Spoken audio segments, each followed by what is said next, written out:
Shonen is one of the most storied and without a doubt the most popular genre of anime out there. From Dragon Ball to the Big Three in Naruto, Bleach and One Piece to modern juggernauts like Jujutsu Kaisen and Demon Slayer, this genre has and always will feature some of the most popular series anime as a whole has to offer. But while most series follow the trends, the tropes and what is expected of shonen, there are always some outliers. Unique series that don't quite follow the rules. Now, if I were to ask you to name some of them, a few series would probably be on everyone's minds. JoJo's Bizarre Adventure for its over-the-top and crazy fights and characters switching genres with each and every arc. Baby Gintama for how it incorporates humor and cultural references while still being able to pull off serious, heartbreaking arcs in the same breath. Or, if you want to go a bit more recent, Chainsaw Man, whose main character completely breaks genre stereotypes and whose subject matter is so dark and sometimes grotesque that you have to wonder if the classification for boys is really applicable here. But one series you might not think of when considering ones that transformed, subverted or revolutionized the genre, but that absolutely belongs in that conversation, is Dandadan. On the surface, it may just look like a bit of a quirky spin on many of the popular tropes that are present in most shonen. However, when you look deeper than that, you find things that might actually impact how shonen are written for years to come. Be it its insanely polished audiovisual design, its writing that feels much more in tune with modern audiences than other shonen, its well-written characters with amazing chemistry, or its wonderful fight choreography. Dandadan has the potential to be one of the most influential shonen for years to come. Today, we're diving into why that is, what makes Dandadan so special, and why it has the potential to change the way we think about the genre. If you enjoy these types of videos, please consider leaving a like and subscribing so you don't miss out on any future uploads. For anyone familiar with the manga industry, it's no surprise that Yuki Nobutatsu, the author of Dandadan, was an assistant to certain Tatsuki Fujimoto. You might know him from some of his popular works like Fire Punch or Chainsaw Man. However, what you might not know is that Fujimoto not only indirectly inspired and still inspires many other series, but that many of his assistants went on to become successful mangaka themselves. There's Yuji Kaku with Hell's Paradise, Tatsuya Endo with Spy X Family, and now Yuki Nobutatsu with Dandadan. And I think Fujimoto's influence is pretty apparent when you take a look at Dandadan. The chaotic energy, the experimental and awe-inspiring paneling, and the emotional gut punches are all things that Dandadan has in common with Fujimoto's works.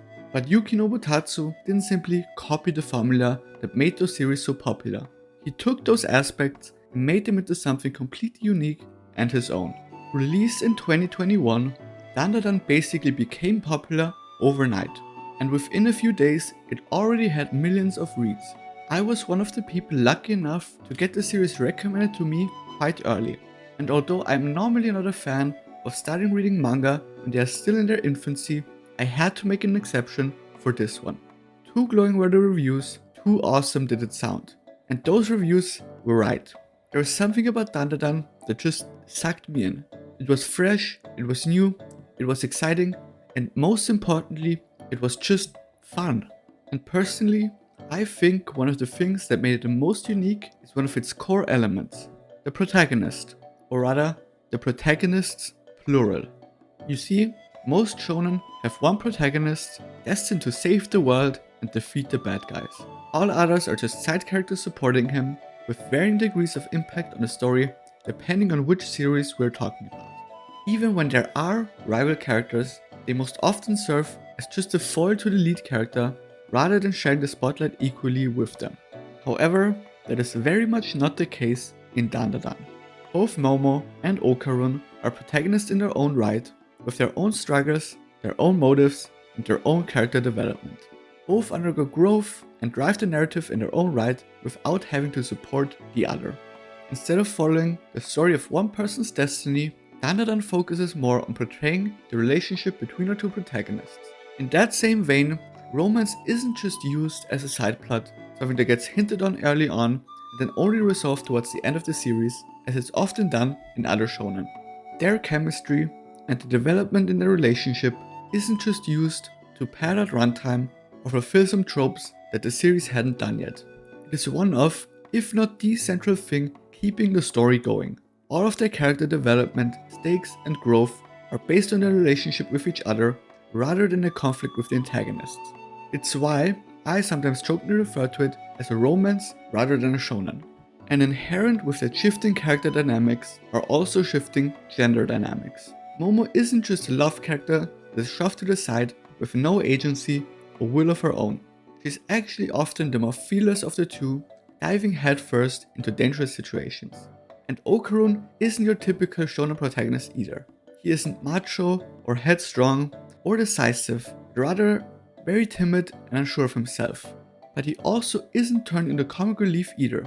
His struggles and character flaws aren't used as a butt of a joke most of the time, but rather something he himself can work on with the help of Momo. And I think all of this combined is the main reason why Dandadan feels so fresh and new. It doesn't just add a second protagonist and call it a day.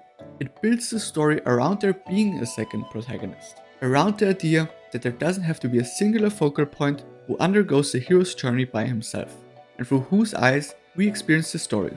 Instead, it proposes the idea that shonen can be built on a shared journey of our two protagonists. That dynamic is what keeps the story fresh and keeps the reader on their toes, and offers a completely new experience compared to the more standard shonen. However, while I love the double protagonist dynamic and how it shapes and changes the story, I don't think it's the only thing that makes Dandadan so unique among its peers. Old school shonen had a certain vibe to it. They were written with magazine serialization in mind, often resulted in slower arcs. Add that to training arcs and a single fight taking dozens of chapters, it's no wonder that industry titans like Bleach, Naruto, and One Piece would end up with hundreds upon hundreds of chapters. And that's not even taking into account the weekly anime schedule, which often made the problem worse by including extra filler and stretching out episodes so they wouldn't outpace the manga. And by no means am I saying that the way the big three and other popular shonen structured the story is bad. It's no wonder I and many others fell in love with the worlds and stories and grew to love their characters watching their long and arduous journey.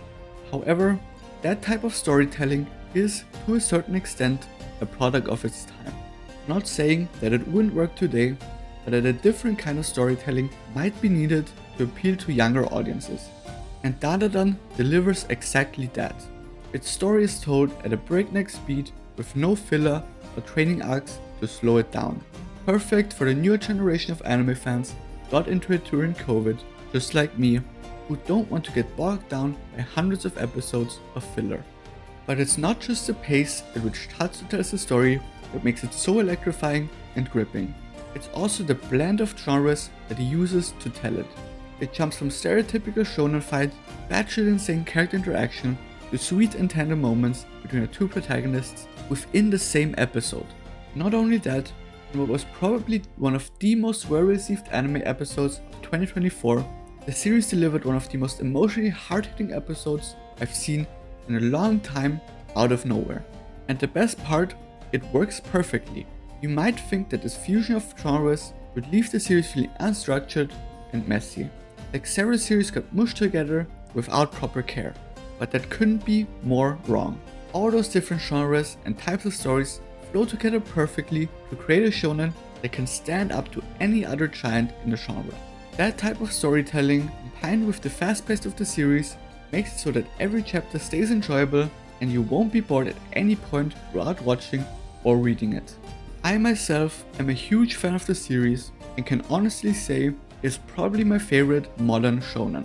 With season 2 of the anime about to end, fans have now been able to experience the essence of what Dandadan is all about, and that essence seems to have resonated with quite a lot of people. Although the series had already been popular well before the anime's release, it's that anime that propelled it to be the mainstream sensation that it is today. Alongside Jujutsu Kaisen and Chainsaw Man, I could see the series being a representative of shonen genre for years or even decades to come. And in the process of becoming a global sensation and bringing in millions of dollars, I could also see the series changing what we want or expect from shonen anime It could be the series starting a new era of shonen, and honestly, I'm all here for it. By breaking established stereotypes, by blending genres together, Dandadan has managed to revolutionize the genre, in my opinion. Comedy, horror, action and romance all play vital roles in making Dandadan a story worth reading or watching, while none of those aspects detract from each other. That perfect blend, along with a story that is built on a chemistry between two amazingly characters, allows for something so unique that I've never seen anything like it before. But what do you think? Is this type of shonen something that we will see more of in the future, or will the genre revert back to the more known and proven formulas? Thanks for watching, and I hope you enjoyed the video.